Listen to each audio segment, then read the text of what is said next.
Hello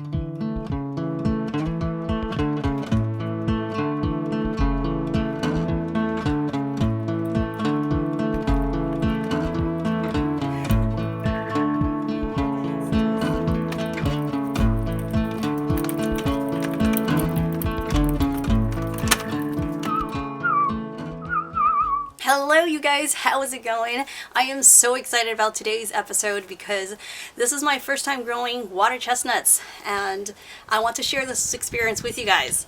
Water chestnuts is one of my favorite tuber, I don't know what you call it, aquatic tuber to eat. In fact, it is actually my favorite tuber of all. It is crunchy and sweet, just so good, has such a good bite to it. But a lot of times I only see them come from China. So, you know, I really would like to source cleaner food to eat as much as I can. And so I thought, let's just give it a try to grow them, because I don't think they're hard to grow, right? So what I did was actually I went out and just bought the ones I know at the regular market, which probably most likely came from imported from China, but I'm growing them, you know, out of those, help me out here, roots, tubers. Yeah, so anyway, those water chestnuts like warmth, they like a lot of sunshine, and so I pretty much just started to sprout them. I started out putting them in a container filled with water in the house by the windowsill until it started to sprout out like a grass. Then I actually put this container together. So this container is filled with some potting soil mixed with some native soil here, which is more clay based. And you know, you want more like a pond setting, which is more clay based, heavy clay, mineral rich, sticky, kind of a muddy soil. So that's what I mainly used in here. So this pot is actually quite heavy.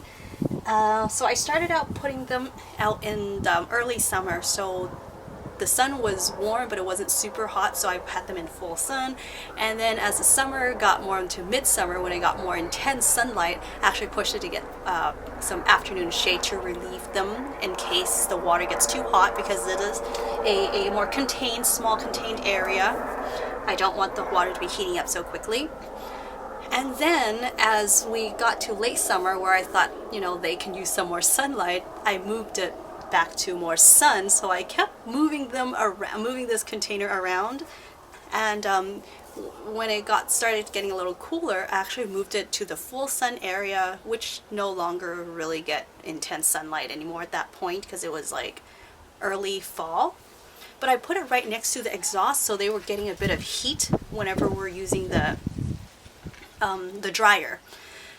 So anyway, besides the water chestnuts, I thought, you know, I can't just put water chestnuts in there with water, basically creating a pond environment here. So I needed to find a way how to eco-friendly way to get rid of larvae. So I was thinking, I really want fish in there, some sort of aquatic life in there. I really wanted fish, but I thought of frogs, maybe mini frogs or different things. But anyway, so I sent out an Instagram post asking you guys for your opinion, what do you guys think? And there was quite a few of you guys suggested fish, but you thought that I would need a pump and a heater, which I thought the same too. But at the same time, I know in Vietnam, people would just have goldfish or koi or different kind of, you know, fish just in like a ceramic bowl without anything. I know it's a tropic, so they don't need to keep the water warm or anything. But the water here is quite cool or warm, not cold at all in the summer in SoCal, in Zone 10. So I didn't think the water being cold would be an issue during the growth of these aquatic plants. But I was concerned about, do I need to filter the water and all that? But again, you know, in Vietnam, they don't do anything fancy. It's just straight a bowl out of like tap water or rainwater they might collect.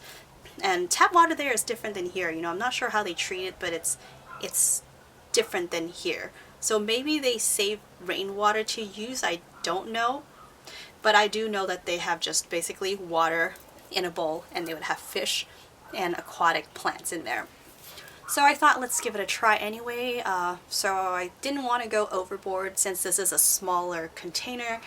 Also, just in case, I don't want to hurt so many fish, so I went out and just got 3, I think they're called Cosmo goldfish. So they're like the cheap ones that are like 10 or 15 cents each or something. So I got 3.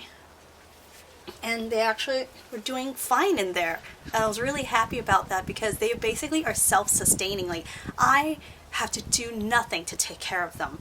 They eat the mosquito larvae and the plants or any kind of particles that falls into this water. And the water I use here, I mean the whole garden, my whole tiny garden here, I use filtered water. So they're getting filtered water as well.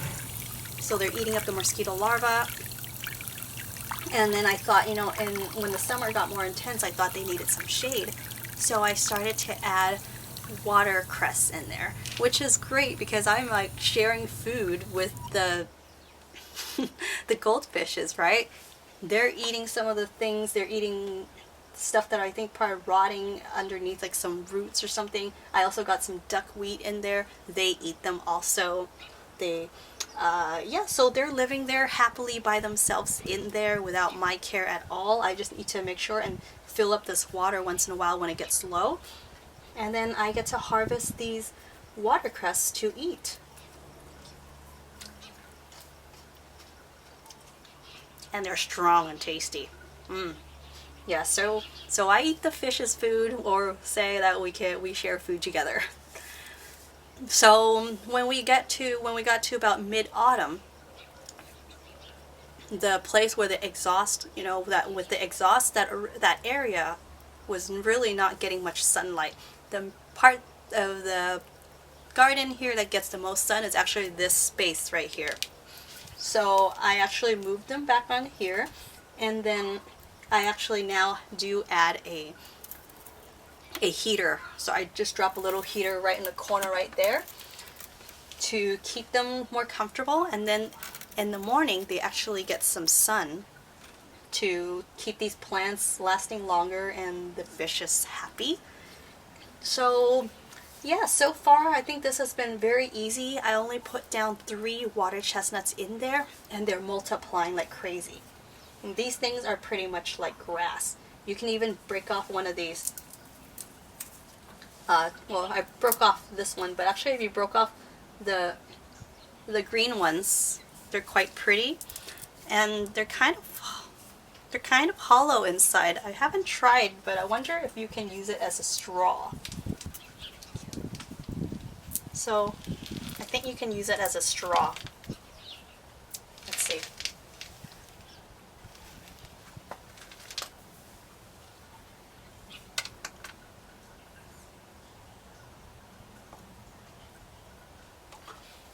Okay, nope. When I was in Vietnam, these more like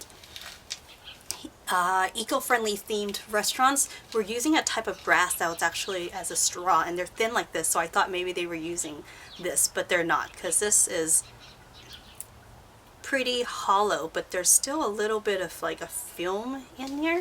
Okay, it opened up. Let's try again. Okay, no, that did not work. Darn it, I thought I could have like free straws to use too. Oh man. Oh well, because if I harvest too many of these straws, the plant is not going to have enough energy to produce the water chestnuts. So anyway, so that is pretty much it for this video. Just wanted to share my experience with you guys. I will be sure to make another video when it is time to harvest these. So I think pretty much when they start turning brown and dying back would be the time to harvest.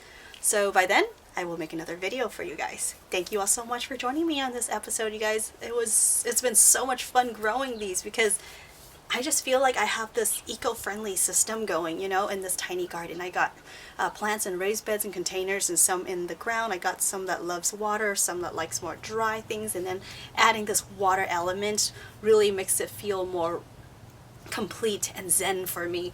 I love watching the fish in here. I really enjoy seeing excuse me, the bees in there drinking water as well. One of, I think a couple of my subscribers left a comment in one of my previous episodes about, you know, displaying a little bit of water for the bees to drink. So thank you so much.